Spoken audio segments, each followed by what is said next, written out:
okutandikira mu ssaza Mawogola abantu ab'Ettima mu kiro ekikeesezza olunaku olwaleero bateekedde omuliro ekyuma Kyakasoli e Ssembabule ne kibengeya ne kiggwawo kyonna. Omusasi waffe omulangira Jime Ssekabiito yalina ebikira ku bino.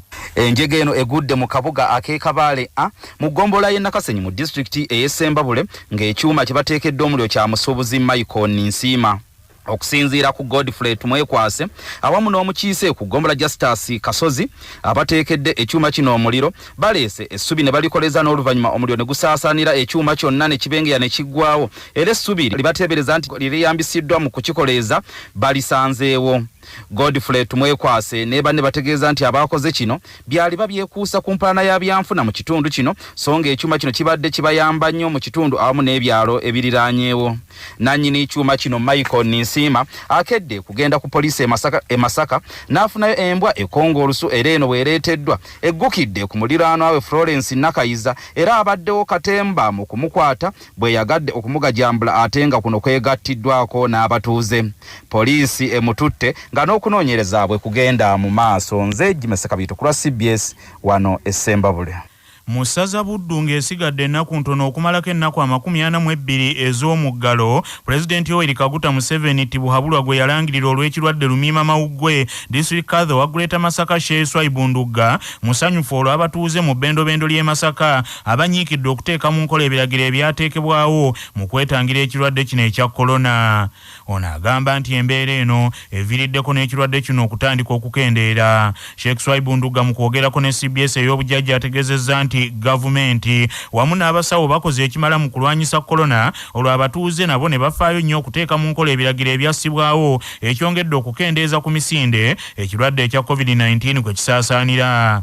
Ono asabye abatuuze obutaddiriza mu kwetangira Lumiima Mawuggwe era abasabye baleme kutabiikiriza byabufuzi mu nsonga eyo. Kansooke kusiima gavumenti ya Uganda n'abasawo ab'ebyobulamu ennambika gye batulambiseemu ey'okwewala obulwadde buno. Bannange ebigambo obulwadde gye buli tuleme kubuteekamu kwagala kwaffe nti kubanga bya bufuzi. Nedda ebyobufuzi bibaddewo ebbanga ddene. Nze twatandika okulonda wano mu Uganda mu mwaka 1961 nga tulonda olukiiko lw'Emmengo ne gavumenti ya Uganda eyasooka nga tugenda mu kwefuga kw'62. Byali bya bufuzi naye sibagamba nti waliwo obulwadde bwa COVID. N'ebiseera byonna bye tuzze tulonda tubadde situlondera mu biseera bino naye kino ekiseera kyatutuukako mu kabenje. Akabenje akatuukako obulwadde naffe tukamanye nti kabenje katutuukako tubiggyemu omuzannyo. Bannange obulwadde gye buli. Mwambale masiki, munabe sanitizer mu ngalo, ate era mukuume ne distance. Mwewale n'okugenda nga mugenda muyingirira bannammwe kubanga ngende wagundi mulabeko gwe mutwalira obulwadde oba gwe gye wakuba obulwadde. Bannaye tukuume obulwadde buno. Kati eky'omukisa omulungi kusinziira ku bye mpulira ku leediyo nti obulwadde bugenze bukendeera ku lw'okukuuma amateeka. Twongere okugakuuma kubanga tebunnaba kuggwaawo. Mu ssaza Kyaggwe minisita omubeezi mu yafeesi y'omumyuka wa pulezidenti era nga ye mubaka omukyala owa Buyikwe mu ssetteeserezo Diana Mutasingwa Nankunda Kajenyi ayambalidde abazadde abalemereddwa okuyigiriza abaana baabwe engeri gye bayinza okugaggawalamu nga kiviiriddeko abamu okunyaga ebyabalala nga balowooza nti balina kuyita mu bubbi n'obukumpanyi okugaggawala. Ono asinzidde enkoko njeru mu disitulikiti y'e Buyikwe ng'awaayo obuyambi obw'emmere, sukaali, masiki n'ebintu ebirala ebikozesebwa mu kwetangira Lumiima Mawuggwe era abantu b'ekitundu kino abategeezezza nti avubuka basaanye okumanya nti obugagga babunoonya nga balina kye bakola so si kubba byabalala. Okugaggawala si kubba bya munno. Kyokka bw'okola mu ntuuyo ekyo kibeera kikyo. Bodda wano ne bakuwa bizinesi n'obba omuntu ojja kwafuwala. Olina okukolera mu ntuuyo zo ofune ekikyo ky'olina okukola ki okufuna. So nze abazadde bange baŋŋamba nga Diana akolera mu ntuuyo zo kyokwata kitali kikyo. So tulina okulaba nga tugamba abaana baffe kuva wansi tewali kyabwereere si weewaawo. Buli kintu ky'olina okikolerera tosobola kutwala mukisa gutali gugo. Omubaka Diana Mutasingwa Nankunda Kajenyi era nga minisita era asabye abazadde okulondoolanga abaana baabwe buli we babeera naddala mu kiseera kino ekya Lumiima Mawuggwe okwewala okubava mu ngalo ne bakula nga tebaliimu mulamwa.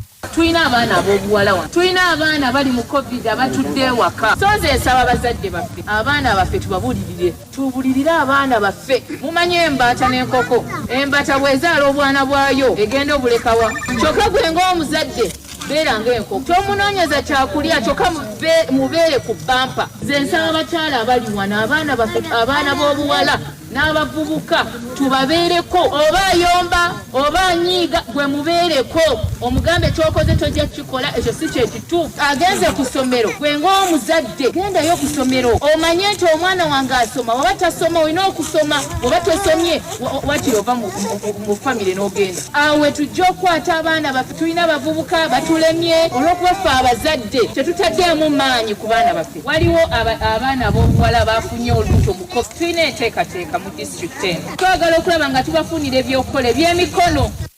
Omubaka wa gavumenti atuula ebuyikwe Jane Francis Kagayi asinzidde wano n'akyomera abakyala abatagwa kutambula ku mikolo ne baleka abaana waka bokka ne kibawo omwagaanya okwenyigira mu bikolo ebitasaanidde. Abakyala mukuuma abaana beegayidde oyo Diana singa tebamukuuma ewaka temwali mulabye kazinga mmere ofuna bulungi nange gye nakulira temulowooza nti tewaliyo balenzi bafujjo kunnyonoola naye maama wange yakola ki yankuuma n'afuba maama wange teyagendagendanga ku mbaga maama wa Diana teyamulekaalekanga waka okusobola okulaba abakyala ab'obuvunaanyizibwa abakyala abatambulatambula ne mutambula buli mbaga n'oleka akaana akasinye obubeera awaka mwe baani.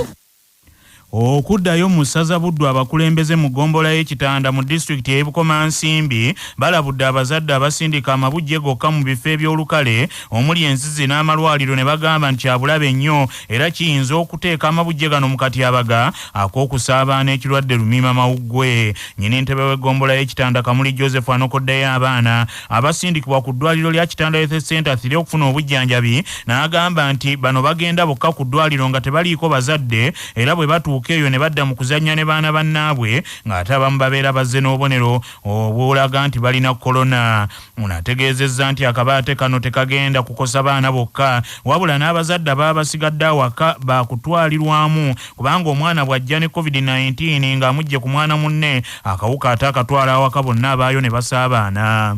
Abazadde bafuna abaana baabwe nga balwadde okutandikira ku myaka 6 emyaka okutuuka ku 12 awo oluusi ne 18 abaana ne bajja bokka mwana bw'ajja ku ddwaliro masiki tajambala nga bweyina kubeera ate webaga nti mweweewo ekifo beeteeka mu mugotteko nga batuuse ku ddwaliro natuukawo nga abaana embeera gye babasindikiramu tebasobola kumanya nti nze mu budde obw'ekibi endwadde embi beekwata mu ngalo beebuuza kyandadde kirungi abazadde ne baleeta abaana baabwe ku malwaliro kubanga waliwo omwana eyaleetebwa yava Kyanika omwana oyo n'akeberebwa oluvannyuma ng'alina obubonero obwa coronavirus omwana oyo ne bamusindika ebutenga ne bamukebera nga kituufu alina obulwadde obwo ne bamusindika e Masaka naye nga yali mu kuzannya na bwana bunne bwe yasanga ku ddwaliro mukaaganyo beebuuzaayo begabanya kino n'akololo n'afeesa kyesimanyi nakati kizibu kiyinza kunsaba busabi abazadde nga baagala obujjanjabi obulungi ku baana baabwe mujje naye ku lw'okwerinda. Nnyini ntebe wa disitulikiti y'Ebukomansimbi Fred Nyenje Kayiira agambye nti okulwanyisa obulwadde obwa lumiimamawuggwe tekirina kukoma ku bakulembeze bokka wabula buli muntu alina okwenyigiramu. Abazadde n'abayizi abazze bayambibwako Obwakabaka bwa Buganda mu kusoma beeyanzizza nnyo Ssaabasajja Kabaka olw'enteekateeka eno ennungi ey'okutumbula ebyenjigiriza eriwo mu Bwakabaka. Abazadde bano basinzidde mu kibuga Masaka ku ssomero lya Masaka Road Junior School Mpugwe abayizi mwe bayita okuweererwa ku nsawo y'Obwakabaka ne basiima omutanda olw'omulimu oguzze kukolebwa okuyita mu kitongole kye eky'ebyenjigiriza eky'Obwakabaka ekibasobozesezza okukola obulungi. Akulira abakyala b'e Matanga Sise Bukirwa yeeyanzizza beeno olw'omulimu guno ogukolebwa okuweerera abaana b'ensi. Twebaza nnyo management ya Masaka Road Junior School essomero lyaffe wano eryatuweebwa ery'Obwakabaka era wakati mu kaseera kana ka COVID bafubye nnyo abaana baffe ne basomesa bulungi ne bayita era abasinga bayitidde mu first grade n'olw'ensonga eyo twebaza nnyo Obwakabaka bwa Buganda olwa basari zino ze bawadde abaana baffe kituzizzaamu amaanyi tweyanzisa nnyo. Omuyizi Nelson Miro nga yakiikiridde bayizi banne abasomedde ku basale zino ez'Obwakabaka bwa Buganda yeeyanzizza omutanda olw'okutumbula ebyenjigiriza mu bitundu bya Buganda. Amanya gange nze Miro Nelson badde nsomera ku Masaka Road Junior School era nga nze omu ku baasinze. Agala kwebaza Obwakabaka bwa Buganda olwa basale zino zibaatuwa ne nsobola okusomera ku Masaka Road Junior School. Era neebaza n'abasomesa bange okunsomesa obulungi n'empita. Neebaza n'abazadde bange okumpirira. Essomero lino erya Masaka Road Mpugwe lyatuuza abayizi 10, banaku bano ne bayitira mu ddaala erisooka, abasigadde ne bayitira mu ddaala eryokubiri. Nga tukyali mu saza Buddu, ekibiina ky'ebyobufuzi ekya National Unity Platform mu kibuga Masaka kikubiddwa enkata ya pikipiki empya ttuku ebalirirwamu ensimbi obukadde bw'eza Uganda 4 okuddukanya emirimu gy'ekibiina. Omu ku bakansala abakiika ku lukiiko lw'ekibuga Masaka, Munnanuupu Alice Nannungi, yawaddeyo pikipiki empya ttuku eri ekibiina kino ekya Nuupu okukola emirimu gy'ekibiina naddala mu kiseera kino eky'omuggalo ogwava ku kirwadde lumiima mawuggwe. Pikipiki eno kansala Alice Nannungi agikwasizza omukwanaganya wa Nuupu mu bendobendo eri Masaka lyonna kyazikirumira ku mukolo ogubadde ku Greenwoods Club mu Nnyendo mu kibuga Masaka. Twalondebwa abantu abatusaamu obwesige okukola emirimu egy'enjawulo, naye mu mirimu egyo bwe tuba tugikola tulina mikwano gyaffe abamu ku batuyambako ne batukwatizaako.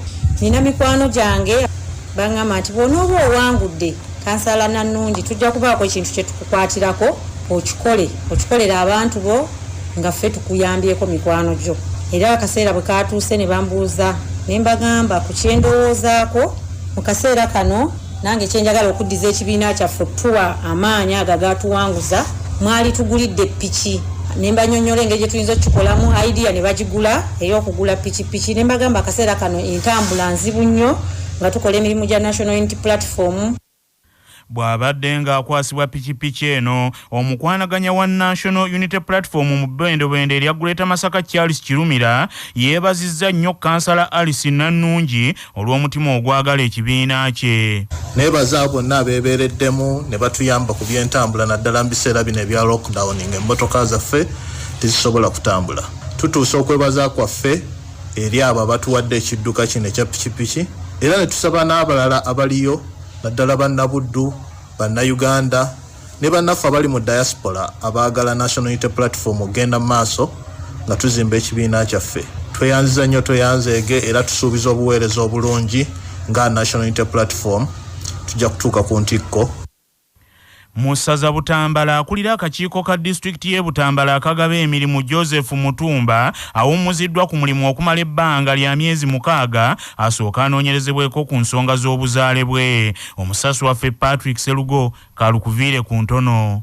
Kino kiddiridde abamu ku bakiise ku lukiiko lwa disitulikiti y'e Butambala okwekubira enduulu mu kakiiko k'eggwanga akagaba emirimu nga beemulugunya nti Mutumba Joseph omulimu ogwo yagufuna mu bukyamuntu olw'okuba si nzaalwa y'e Butambala ng'amateeka bwe galagira eri omuntu alondebwa okukulira akakiiko akagaba emirimu mu disitulikiti.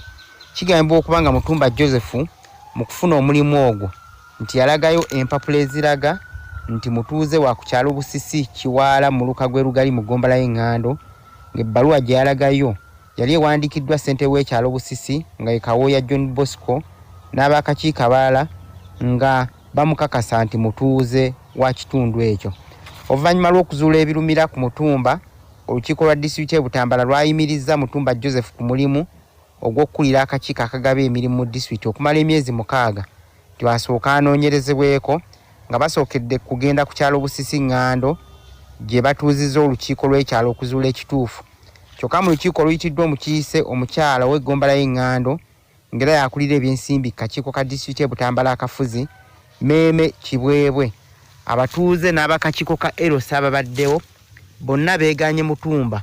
Olwo omukiise Meme Kibwebwe kwe kulumiriza Mutumba nti okugezaako okusala disitulikiti y'e Butambala ensawo. Kyokka CBS bwe yogeddeko ne Mutumba Joseph ku ssimu agambye nti eyamuwa omulimu yalina okumugoba so si bakiise ku lukiiko lwa disitulikiti. Gwe okolweyinisize baweerezaawo ebyo eyawandiika n'anteekawo yalina ekyokukiddamu. Ku lwa CBS nze Patrick Serugo. Bannaffe, amawulire agavudde mu bitundu bya Buganda bwe gatyo bwe gagenze tova ku laadiyo ey'obujjajja.